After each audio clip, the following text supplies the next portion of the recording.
అందరికీ రామ్ రామ్. ఇది 8th day of Teej, Gangaur Teej అని అంటారు.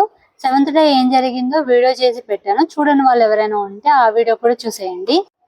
గణగోర్ తీజ్ అంటే మట్టితో 2 బొమ్మల్ని చేసి వాటిని నీట్ గా తయారు చేస్తారు. బేసికల్ గా ఈ బొమ్మల్ని కన్యపిల్లలు చేయాలి, కానీ మాకు రాదని మా మమ్మీ వాళ్ళు హెల్ప్ చేస్తున్నారు అనమాట. ప్రీవియస్ వీడియోస్ లో ఒక్కో రోజుకి ఒక్కో ప్రాధాన్యత ఉంటుందని చెప్పా కదా.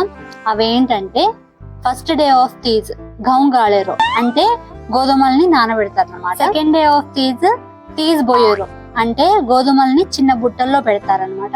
థర్డ్ డే బోరడి తీజ్ అంటారు. 4th to 6th డేస్ ఏముండదు, నార్మల్ గా పూజ చేసుకుంటారు. 7th డే దంబోలి తీజ్ అంటారు. దీని గురించి ఒక వీడియో చేసి పెట్టాను, చూడండి.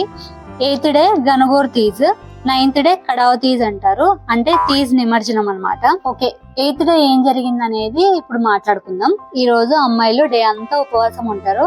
మట్టి బొమ్మలు చేయడానికి చాలా దూరం నుంచి మట్టి అయితే తీసుకొస్తారు. అన్నలు తమ్ముళ్ళు తీసుకురానియకుండా ఆట పట్టిస్తారు. అండ్ ఇంకో టాస్క్ కూడా ఉంటుంది. ప్రీవియస్ వీడియోస్ లో దోనా అని ఒకటి చూపించా కదా, దాన్ని బ్రదర్స్ దాచిపెట్టేస్తారు. ఇక మేము దాన్ని ఫైండ్ అవుట్ చేయాలి.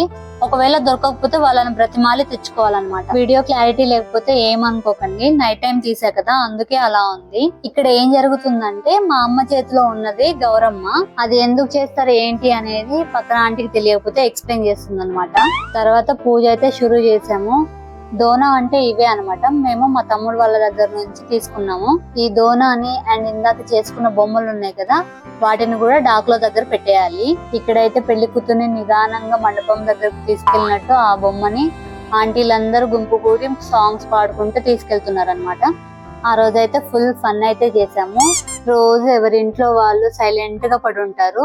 ఇలాంటి ఫెస్టివల్స్ కి అందరూ కలిసి మెలిసి భలే సంబరంగా జరుపుకుంటారు. అందుకేనేమో పూర్వీకులు ఇలాంటి ఆచారాలని కనిపెట్టారు. ఈ డే అంతా ఉపవాసం ఉన్నాం కదా, సాయంత్రానికి దేవుడి దగ్గర దీపం పెట్టేసిన తర్వాత నేను ఇందాక ప్రిపేర్ చేసిన బెల్లం అన్నం ఉంది కదా, అది దేవుడికి సమర్పిస్తారనమాట. సమర్పించడం అంటే దేవుడి దగ్గర పెట్టడం కాదు, దానికి కూడా మాకు ఒక సపరేట్ సాంప్రదాయం అయితే ఉంది. దాన్నే భోగ్ అంటారు. అంటే ఏంటి అంటే చిన్న నిప్పుల గుండం లాగా తీసి అందులో బెల్లం అన్నము నెయ్యి వేస్తారనమాట. ఆ క్లిప్పింగ్ అంతా మిస్ అయింది, అందుకే సపరేట్ గా మళ్ళీ ఒక ఫోటో దిగి మీకు అర్థమయ్యేలా పెట్టాను. ఆ తర్వాత అందరు కలిసి దండం పెట్టుకుంటారు అనమాట. ఇక నెక్స్ట్ స్టెప్ ప్రసాదం తినడమే.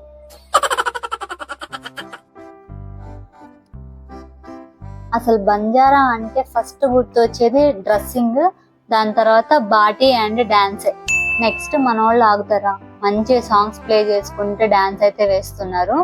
ఇదంతా చూస్తుంటే మీకేం అనిపిస్తుందో నాకైతే కామెంట్ సెక్షన్ లో తెలియజేయండి. నెక్స్ట్ డే కడావ్ తీజ్ అంటే తీజ్ నిమజ్జనం చేస్తారు. అదైతే వేరే లెవెల్లో చేస్తారు అనమాట, ఫుల్ హల్చల్ చేస్తారు. ఇంతసేపు మీ టైం నాకు ఇచ్చినందుకు thank you so much. And వెళ్లే ముందు ఒక లైక్ చేసి సబ్స్క్రైబ్ చేసుకోండి, ఓకేనా? బాయ్.